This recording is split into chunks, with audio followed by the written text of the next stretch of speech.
सखाओं ने कहा कि हम लोग भगवान का नाम लेते रहेंगे और यहीं वृंदावन में रहेंगे। भगवान अब पूरे 6 वर्ष के हो गए। धीरे धीरे 6 वर्ष के हुए तो मैया से कहा, मैया मैं अब गौ चराने जाऊंगा। तो कार्तिक शुक्ल पक्ष अष्टमी को गोपाष्टमी कहा जाता है। उस गोपाष्टमी को मैया ने भगवान से गौ पूजन कराया और भगवान जब गौ पूजन कर लिए तो सखाओं के साथ में गौ को चराने के लिए वन के तरफ गए। जब वन तरफ गए तो वहां एक बकासुर नाम का दैत्य आया। सवै बको नाम नसुरो बकरू धृका आगत्य सहसा कृष्णं तीक्ष्णतुंडो ग्रसद्बली। वह जो दैत्य आया वह बकुले का रूप धारण करके आया और भगवान जा रहे थे चराने गौ तो भगवान को निगल लिया और जैसे निगला भगवान ने एक चरण से उसका चोंच दबाया और दूसरे हाथ से उठा करके भगवान ने फाड़ दिया। हो गए गोविंदाय नमो नमः। बोलिए गोविंद भगवान की। भगवान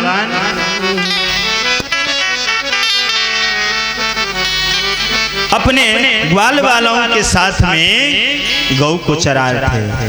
उसी बीच में एक अघासुर नाम का दैत्य आया। तो अघासुर क्या बन करके आया? अजगर। तो अजगर बन करके आया तो उसने क्या किया कि अपने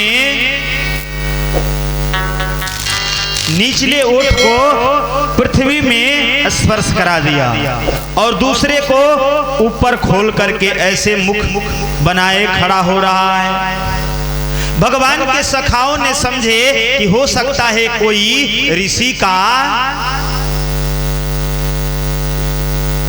तपोभूमि है, आश्रम है, चल करके हम लोग देखते हैं। भगवान मना कर रहे हैं कि नहीं, यह कोई ऋषि का आश्रम नहीं है।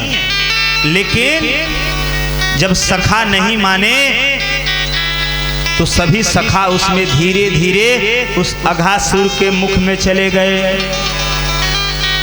तो भगवान ने देखा कि जब मेरे सब सखा चले गए तो मैं क्या करूं। देखिए जो अघासुर है यह पाप के कारण है, पाप है। जो जीव हैं ग्वाल वाले सब जीव हैं और भगवान नारायण हैं। जब ग्वाल वाले जो जीव हैं वह पाप करना चाहते हैं, भगवान मना करते हैं, लेकिन यह जीव मानते नहीं। हम लोगों का भी यही है। पाप रूगी अघासुर जो है मुख खोल के बैठा है। हम जीवात्मा उस पाप करने के लिए आगे बढ़ते हैं। धर्म सतगुरु हमें मना करते हैं कि पाप न करो, लेकिन हम जीवात्मा ऐसा है कि पाप ही में हमेशा लिप्त रहते हैं। भगवान मना कर रहे हैं कि तुम इसके मुख में मत जाओ। लेकिन जब ग्वाल बाल नहीं माने तब भगवान भी ग्वाल बालों के साथ में गए और जाकर के अपना दिव्य रूप बनाया और उसका मस्तिष्क फटा और वह उसका प्राणांत हो गया। उसकी जो ज्योति निकली वो भगवान के चरणों में समा गई। जब भगवान के चरणों में समाई तो ब्रह्मा जी ने देख लिया, भगवान की स्तुति की, भगवान की स्तुति की और ब्रह्मा जी चले गए। यह बात छठे 1 साल के बाद ग्वाल बालों ने बताया। ब्रह्मा जी जब देखे भगवान के चरणों में वह ज्योति अघासुर की समा गई, तो भगवान नारायण समझ करके उन्होंने भगवान की स्तुति की। स्तुति करके ब्रह्मा जी वहां से चले गए। भगवान अपने सखाओं के साथ में अपने वृंदावन में आए। आने के बाद फिर भगवान ग्वाल बालाओं के साथ में गौ चराने गए। तो कह करके ले गए कि तुम लोग सब अपने अपने घर से विभिन्न प्रकार के खाद्य पदार्थ बना करके लाना। सभी सखा अपने अपने घर से प्रसाद लेकर के गए। सभी एकत्रित खड़ा होकर के बैठ करके भगवान के साथ में खाए। भगवान जिसका जो पदार्थ अच्छा लगता उसी में से निकाल के खा लेते। जब ब्रह्मा जी ने देखा कि ये तो साधारण मनुष्य जैसे इनका व्यवहार नहीं है, मैंने लग रहा है गलत स्तुति कर दिया, मुझे इसकी परीक्षा लेनी चाहिए। भगवान अभी भोजन ही कर रहे थे, तब ब्रह्मा जी ने आए और आकर के यहाँ से ग्वाल बाल के साथ में, बछड़े के साथ में समस्त ग्वाल बालाओं को ब्रह्मलोक लेके चले गए। भगवान ने जब देखा कि यहाँ ग्वाल बाल कोई नहीं है, तो उन्होंने ध्यान लगाकर जब देखा तो देखा कि ब्रह्मा जी उन सबको हरण कर लिए। भगवान ने अपनी माया से ग्वाल बाल और समस्त गौ बछड़ों को बना दिया। पूरे 1 साल तक इस तरह प्रक्रिया चलती रही। ब्रह्मा जी ने फिर विचार बनाया कि चल कर को देखे कि क्या होता है, कि वहाँ ब्रज में वैसे ही हैं कि कुछ अंतर है। जैसे ब्रह्मा जी इधर देखने आए, भगवान नारायण, भगवान कृष्ण स्वयं ब्रह्मलोक चले गए और जाकर के द्वारपालों से कहा, देखो आजकल बगरूपिया जो ब्रह्मा है बहुत घूम रहे हैं, अगर मेरे जैसे कोई ब्रह्मा हो आए तो उसे धक्के मार के बाहर कर देना। इधर ब्रह्मा जी वृंदावन देखने आए, भगवान कृष्ण ब्रह्मा बन करके वहां चले गए, उनके सिंहासन पर बैठ गए। इधर से जब देखो कि ब्रह्मा जी ब्रह्मलोक में गए, अब अपने सिंहासन के तरफ जाने लगे तो द्वारपालों ने रोक लिया। कहा, कहाँ जा रहे हो? ब्रह्मा जी ने कहा, अरे तुम मुझे नहीं पहचान रहे हो, मैं तुम्हारा स्वामी हूं। जो दरवाजे पे थे वो कहे कि आप जैसे बगरूपिया ब्रह्मा मैं बहुत देखा हूँ, आप यहाँ से जाते हैं कि धक्का मार के निकाले, मेरे स्वामी तो अंदर बैठे हैं। ब्रह्मा जी को बड़ा भय हुआ, मैं तो यहाँ हूँ और ब्रह्मा कौन वहाँ अंदर बैठ गया। तो हाथ जोड़ करके कहा, मैं उस ब्रह्मा का दर्शन करना चाहता हूँ।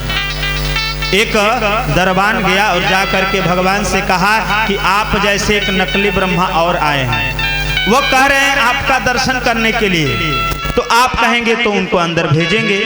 भगवान ने कहा जाओ भेज दो। जैसे वह दरबान गया कहने के लिए, तैसे ही भगवान वहां से अंतर ध्यान हो गए। यह ब्रह्मा जी जाकर के देखे तो वहां सिंहासन खाली था। ब्रह्मा जी समझ गए कि वह साक्षात भगवान नारायण हैं। ब्रह्मा जी ने भगवान की स्तुति की। उसके बाद से भगवान सभी ग्वाल बालाओं को लेकर के मथुरा आए। मथुरा में कुछ ब्राह्मणों से मिले, ब्राह्मण लोग सम्मान किए और ब्राह्मण पत्नियों से भगवान ने भोजन मांग करके अपने सखाओं को खिलाया। उसके बाद से भगवान एक दिन गौ चराते हुए धेनुखा ताड़वन में गए। वहां एक धेनुखासुर नाम का दैत्य रहता था। भगवान के सखा और भगवान उस ताड़ को के फल को तोड़ करके खाया और जब प्यास लगी तो जा करके यमुना जल में यमुना जी के जल को पान किया। यमुना जल जैसे पिया तैसे भगवान के सारी सखा मर गए। इधर धेनुकासुर का उद्धार किया। सखा जब मर गए तो राजा परीक्षित ने पूछा, गुरुदेव यह यमुना जल में यह उसमें कौन सा ऐसा तत्व था जिससे ग्वाल बाल उस जल का पान करके मर गए? आप उसकी कथा सुनाइए। तब सुखदेव भगवान ने कहा, बीलो क्या दूषिता कृष्णा कृष्णम कृष्ण ही नाम विभो तस्य विशुद्धमन्वीक्षा सर्पम तमोदवासये।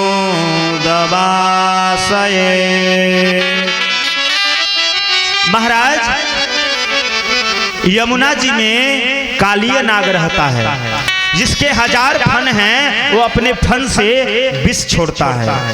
उसके विष छोड़ने से पूरा यमुना जल दूषित हो गया है, विषैला हो गया है। यहाँ तक कि यमुना जी से कोई पक्षी अगर आकाश में उड़ के जाते तो उनके गंध से वह तुरंत मर जाते। वहाँ के आसपास के जो वृक्ष हैं वह भी सब सूख गए हैं। भगवान ने विचार बनाया कि यमुना जी को कैसे शुद्ध किया जाए। तो भगवान देखते देखते यमुना जी में छलांग लगा दिया। आप लोग के जानकारी हेतु बता दें, जो गेंद की कथा आती है, लेकिन यह कथा बहुत पूर्व आचार्यों से सुना गया है। यह कथा बहुत रसमय है। यहाँ तक की कथा है कि जैसे भगवान के सखाओं ने जल को पिया तो उनका प्राणांत हो गया। भगवान ने अपने शक्ति से सभी ग्वाल बालों को जीवित किया और कूद करके कालीय नाग को रमणक द्वीप भेज दिया। लेकिन जो गेंद की कथा आती है, जो भगवान ने गेंद फेंका, वह कथा मूलतः भागवत में नहीं है, लेकिन यह प्रसंग बहुत चर्चित है। संतों के द्वारा यह गाया हुआ है, तो किसी ऋषि का मतांतर होगा। तो एक बार भगवान ने विचार बनाया, चलो चल करके हम लोग कुछ खेल खेलते हैं। तो भगवान सभी सखाओं के साथ में कालीय दह पर खेलने गए। जब सभी सखा गए तो ये हुआ कि कौन सा खेल खेले। तो कोई कहे क्रिकेट खेले, कोई कहे कबड्डी खेले, कोई कहे फुटबॉल खेले। तो सब सखाओं ने मिल करके कहा, चलो हम चल करके क्रिकेट खेलते हैं। कंदुक क्रीड़ा, ये क्रिकेट जो है ये अभी उसका नाम दिया गया है, पहले उसका नाम कंदुक क्रीड़ा था। जैसे राम जी भी इस खेल को खेले हैं। एक खेल ये है कि गेंद से व्यक्ति कुछ गिट्टों को लेकर के एकत्रित करता है। 2 दल होते हैं, उसमें जो टॉस को जीतता है वह उस गिट्टी पर उस गेंद से मारता है। दूसरा दल उसको पकड़ करके लाता है, तब तक जो मारा रहता है उस गिट्टी को एक दूसरे पर रख देता है। जब तक रखते रखते अगर दूसरा व्यक्ति गेंद मार दिया तो फिर वह दल हार जाता है। अगर मारने से पहले उस गिट्टे को एक दूसरे पर रख दिया तो विजयी हो जाता। इसी को कंदुक क्रीड़ा कहते हैं। भगवान ने कहा चलो चल करके हम लोग कंदुक क्रीड़ा खेलते हैं, लेकिन गेंद तो है नहीं, गेंद कहाँ से लाएं? भगवान के सखा ने कहा अरे 2 लड़ुआ है मेरे पास, चलो इसी से खेलेंगे और जब फूट जाएगा तो इसको बाल भोग कर लेंगे। भगवान ने कहा वैसे काम नहीं चलेगा, गेंद की उपाय करो। तब तक भगवान का मित्र श्री रामा था, वह कहा कि मेरे पास गेंद है, लेकिन मैं गेंद उसी शर्त पर दूंगा कि मेरा गेंद अगर कहीं भूल जाए, फूट जाए, टूट जाए तो इसका जिम्मेदारी कोई होगा। सखाओं ने कहा, अरे श्री रामा, तुम भी खेलोगे, हम भी खेलेंगे, तो अगर गेंद कहीं भूल जाता है, फूट जाता है, तो आधा हक तुम्हारा, आधा हक हमारा। श्री रामा कहा, नहीं, ऐसे नहीं होगा। जो कहेगा कि हम गेंद देंगे उसी को मैं अपना गेंद दूंगा। भगवान ने कहा, तेरी गेंद की सारी जिम्मेदारी मेरी, अब तू गेंद दे दे। भगवान को श्री रामा ने गेंद दे दिया। मधुमंगल भी साथ में है भगवान, वही कंडू क्रीड़ा खेल रहे हैं। खेलते खेलते भगवान ने क्या किया कि गेंद को जानबूझ करके यमुना जी में डाल दिया। और जैसे यमुना जी में डाला, अब तो श्री रामा रोने लगा। मधुमंगल समझाए, अरे लाला चल, घर चलते हैं, घर चल करके दे देते हैं। नहीं, मुझे अभी यही चाहिए, अब मुझे वही गेंद चाहिए। एकदम ठान दिया कि नहीं, मैं जा नहीं सकता जब तक गेंद नहीं लूंगा। भगवान देखते देखते उस कदम के वृक्ष पर चढ़े और चढ़ करके यमुना जी में छलांग लगा दिया। और जैसे ही यमुना जी में छलांग लगाया, सीधे पाताल लोक पहुंच गए। वहां कालिया नाग सो रहा था। नाग पत्नियां जग रही थी। नाग पत्नियों ने जब देखा तो कहा, अरे आप कहां से यहां आ गए? आप जल्दी भाग जाओ, नहीं तो मेरे स्वामी अगर जग गए तो छोड़ेंगे नहीं। भगवान ने कहा, मैं तुम्हारे स्वामी को जगाने के लिए आया हूं, या तो तुम जगा दो और नहीं तो हम जगाएंगे। नाग पत्नियों ने कहा, आप अपनी मृत्यु को जगाओगे, हम नहीं जगा सकती। तो भगवान ने अपने चरणों की ठोकर मारा और कालिया नाग उठा, भगवान को अपने में लपेट लिया। भगवान ने रूप बड़ा किया, शरीर को बढ़ाया, कालिया नाग का शरीर टूट गया। भगवान खेलते खेलते उस कालिया नाग के फन पर चढ़ गए और चढ़ करके तांडव नृत्य करने लगे। तांडव गति निंदन पर नाचत गिरधारी, तांडव गति मुंडन पर नाचत गिरधारी, तांडव गति मुंडन पर नाचत गिरधारी, तांडव गति मुंडन पर नाचत गिरधारी, फुम फुम फुम फुम कत नाग बधुधारी, फुम फुम फुम फुम कत नाग बधुधारी, तांडव गति मुंडन पर नाचत गिरधारी, तांडव गति गिरधारी, तांडव गति मुंडन पर नाचत गिरधारी, तांडव गति मुंडन पर नाचत गिरधारी, तांडव गति मुंडन पर नाचत गिरधारी। भगवान तांडव करने लगे। जब तांडव करने लगे तो कालिया नाग विष के जगह अब खून की उल्टी करने लगा। जब खून की उल्टी करने लगा तो नाग पत्नियों को लगा कि लग रहा है कि इस तरह कुछ देर और नृत्य किए तो मेरे पति तो गोविंदाय नमो नमः हो जाएंगे।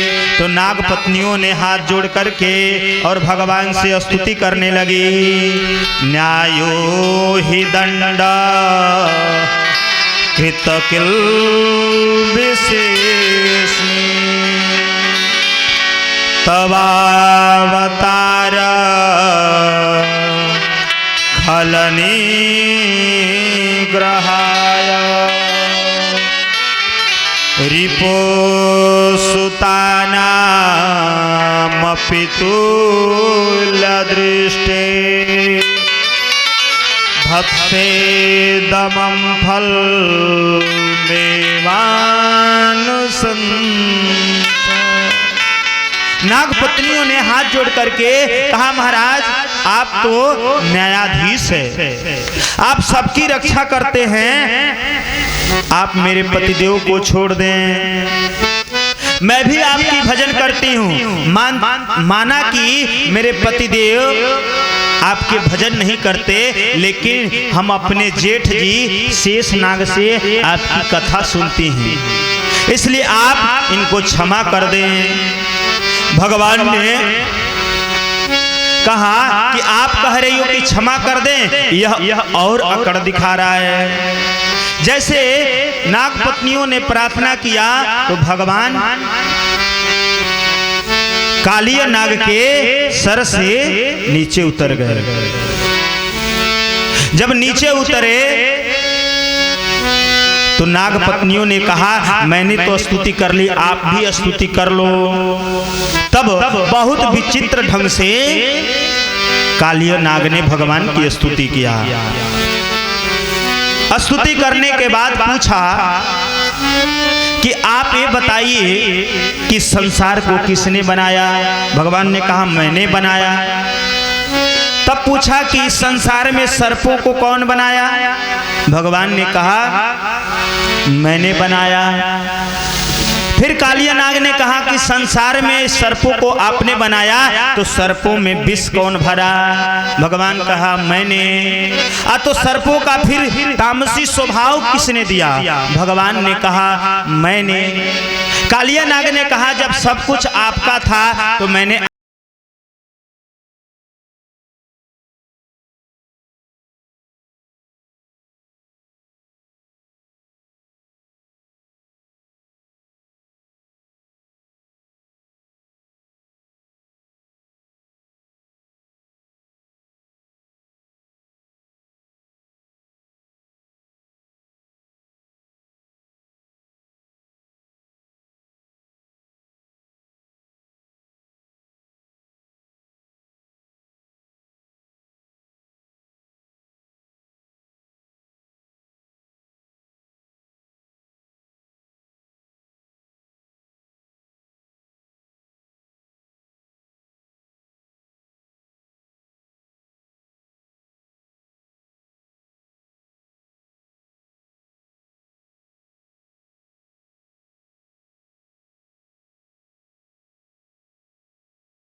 तेरा सब कुछ है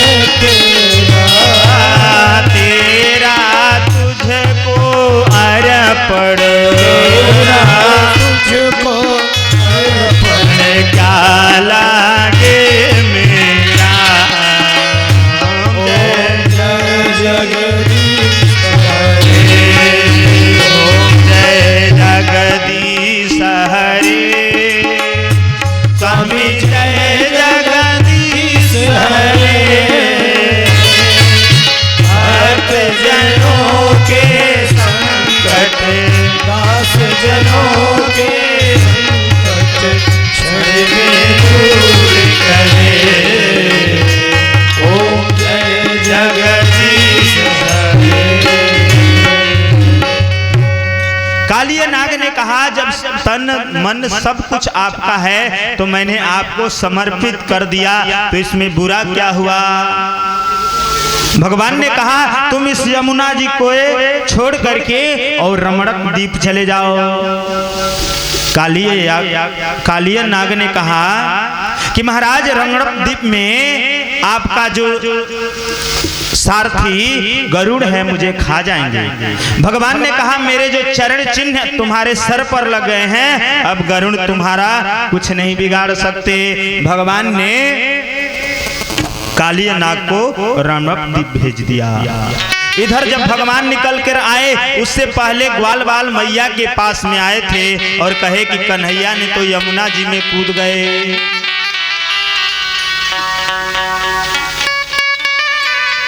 मैया कूदना चाह रही थी लेकिन ग्वाल बाल रोक लिए थे। बलराम जी ने रोक लिया, तब तक भगवान वापस आ गए। भगवान अपने सखाओं के साथ में श्रीधाम वृंदावन में रह करके अनेक लीलाओं कर रहे हैं, गौ को चरा रहे हैं। उसी समय में अब शरद ऋतु का आगमन हुआ। जब शरद ऋतु का आगमन हुआ तो भगवान ने आज पहली बार बंसी को बजाया। भगवान ने अपनी बंसी को अपने हाथ में रख करके और खूब सुंदर सा रूप बना करके श्रृंगार करके आज बंसी को बजाया। बरहा पीडम नटवर बपू कर्णयो कर्णिकार बिभ्रद्वास कनक कपिसम वैजयंतीं चमाला रंध्राण वेणोरधर सुधया पूरयन् गोपवृंदै वृंदारण्यं स्वपदरमणं प्राभिसद्गीतकृति। भगवान ने सुंदर पीतांबर धारण करके नटों के समान सुंदर बन करके जो कनेल का फूल है एक कान से लगाते, फिर उसी कनेल का फूल को दूसरे कान में लगाते और बंसी को बजाते हुए पूरे वृंदावन में भ्रमण करते। जब इस बंसी की ध्वनि जब गोपियां सुनी तो गोपियां व्याकुल हो गई। अब व्याकुल हो करके गोपियां इस बंसी की हमेशा चर्चा करने लगी। जब कहीं गोपियां बैठती तो बंसी की चर्चा करती रहती। अब क्या करें, गोपियां रह नहीं पा रही थी भगवान के बिना। तो गोपियों ने विचार बनाया कि चलो माँ कात्यायनी का पूजन करें और माँ कात्यायनी से इन्हें पति रूप में मांग लें।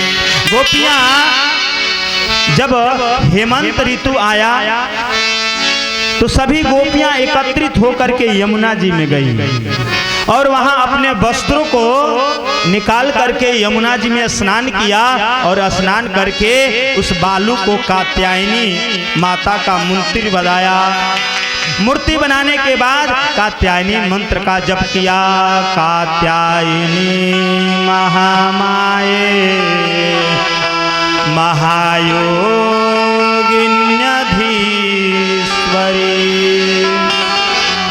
नंद गोपसुतं देवी पति में कुरुते नमः। गोपियां का करती, नित्य ब्रह्म मुहूर्त में उठ करके यमुना जी में स्नान करती और स्नान करके माँ कात्यायनी का मूर्ति बना करके पूजन करती और यही मंत्र जपती।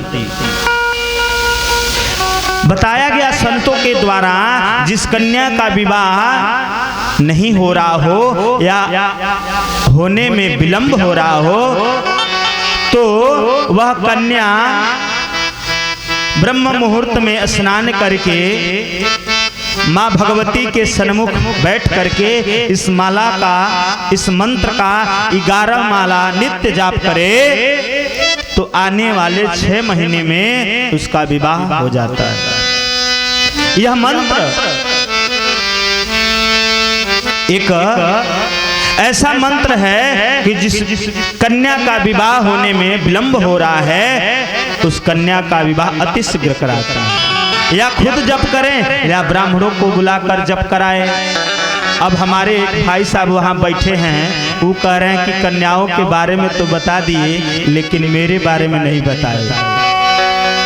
तो उनके बारे में भी बता दे रहे हैं कि जब लड़के का विवाह में विलंब हो रहा हो तो एक दुर्गा सप्तशती में श्लोक है, पत्नी मनोरमां देवी मनोवृत्तानुसारिणी